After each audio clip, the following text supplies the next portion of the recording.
अपनी जगह।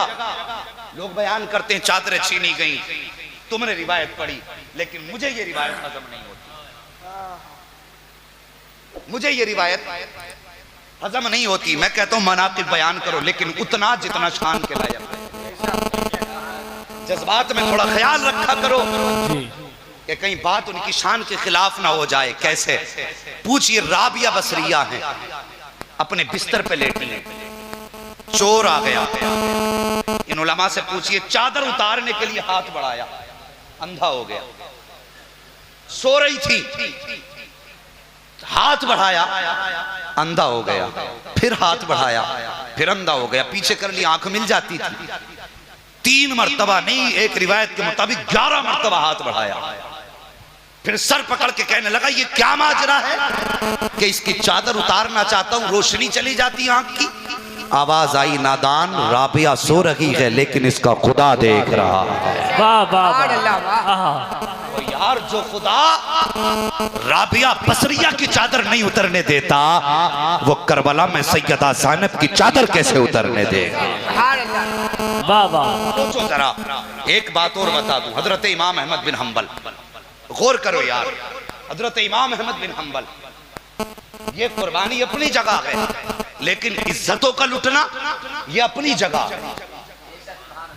सरकटा समझ में आता है, इम्तिहान था, बेटे लुटे, इम्तिहान था, लेकिन चादरें छीनना, चूंकि ये इज्जत की बात है, ये समझ में बात नहीं आती। पूछिए इन उलमा से, हजरत इमाम अहमद बिन हम्बल कोड़े खा रहे हैं, कोड़े बरसाए जा रहे हैं। एक कोड़ा लगा, आपका इजार टूट गया। जैसे तुम बेल्ट बांधते हो ना, पजामे में लोग कमरबंद का इस्तेमाल करते हैं, इजार बंधा था तहबंद के ऊपर, उस पे कोड़ा लगा, वो टूट गया।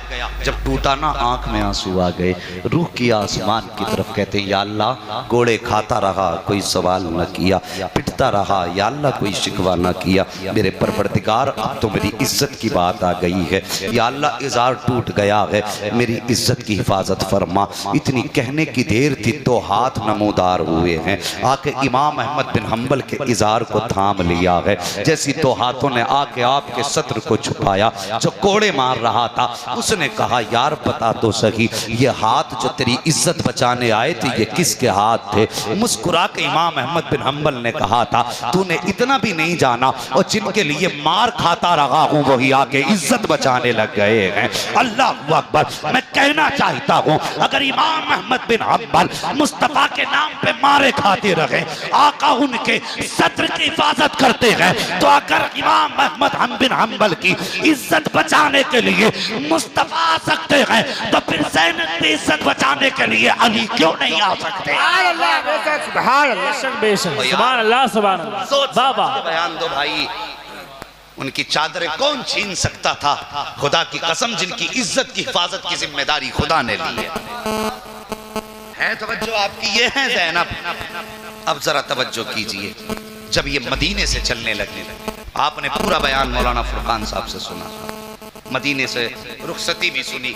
उसमें एक बात बता दूं, जब मदीना शरीफ से काफिला चलने की तैयारी में हुआ ना, तो इमाम आली मकाम इमाम हुसैन से गाजी अब्बास ने कहा था, आका हुसैन का जी, कभी सैयदा ज़ैनब दिखाई नहीं दे रही? आपने फरमाया था, मैंने ज़ैनब से कहा था, तुम अपने शोहर के घर जाओ, तुम बहन लगती हो ना, मैं तुम्हें इज्जत से लेकर के आऊंगा। गौर करना जरा, मैं तुम्हें लेकर के आऊंगा। इतना कहा, उसके बाद इमाम अली मकाम ने ऊंट लिया, नकेल पकड़ के सैयदा ज़ैनब की चौखट पे गए। और सैयदा ज़ैनब के शोहर कौन है? हजरत अब्दुल्ला बिन जाफर तैयार है, जो सैयदा ज़ैनब के शोहर हैं। आप गए, बहन के दरवाजे पे दस्तक दी, कौन? हुसैन आया। क्यों? बुलाने के लिए। गौर करना, मैं आपसे पूछना चाहता हूं, हुसैन होकर के बहन को इज्जत से लेने के लिए जा रहे। आज तू बता, क्या कभी बहन को इज्जत से बुलाने के लिए हम जाते? कहते फोन कर दो, आ जाएगी खुद, हमारे पास वक्त नहीं है। वो यार, सोच समझ के जबान चलाए कर, बहन है तेरी, बहन है वो, फोन कर दो, आ जाएगी। रास्ते में 1000 दिक्कतें हैं, सवारी की मुसीबतें हैं, और हम सफर भी बड़े अजीब होते हैं। कितनी दिक्कतें हैं? सवारी बदलना, लोगों के ताने, लोगों की गंदी निगाहें, और तू कहता फोन कर दो आ जाएगी। ये हमने भाई होने का हक अदा किया। और यार कभी बहन के हक को भी समझ लिया कर। खुदा की कसम अगर भाई पैदा ना हो तो रो रो के भाइयों की दुआएं बहनें मांगा करती हैं, और अगर भाई पैदा हो जाए, मैंने देखा है कि मां बन के बहनें भाइयों को पाला करती हैं। क्या तुमने तारीख में नहीं देखा? और ना देखा हो तो कल जाके देख लेना। अगर माँ किसी काम में होती है, भाई छोटा होता है ना, तो बहनें पूरा दिन सीने से लगा के घूमती हैं। और कुछ जगहों पर गांव में चौक बने होते तो बहनें ले लेके आती हैं और अपने अपने भाइयों को एक दूसरे से मिला के कहती, बता तेरा हसीन है कि मेरा हसीन है। ये होता कि नहीं? बहनों को बड़ा नाज होता अपने भाइयों पे, फख्र होता बहनों को कि ये रिश्ते में मेरा भाई है। और यार चौराहों पे लाके दिखाया करती हैं, मुकाबले कराती हैं, ये तेरा हसीन है कि मेरा हसीन है। अल्लाह अकबर। कभी कभी देखो तो बहनों में माँ का चेहरा नजर आता है। और यार हमने देखा है अगर भाई पैदा हो जाएं तो माएँ बन के बहनें भाइयों की परवरिश किया करती हैं। अगर भाई जवान हो जाएं तो सेहरे के ख्वाब बहनें देखा करती हैं। भाई दूल्हा बनता है, तुमने देखा होगा भाई के सेहरे पे खड़े होकर के बहनें नजर उतारा करती हैं, कहीं मेरे भाई को किसी की नजर न लग जाए। और यार भाइयों को बहनें सजाया करती हैं। बड़े दर्द के साथ ये बात कहने लगा हूं, कितनी बार तो ऐसा भी मैंने देखा है अगर भाई इंतकाल कर जाते हैं तो जनाजों को भी बहनें सजाया करती हैं। कितना अजीब रिश्ता है भाई का बहन से। आज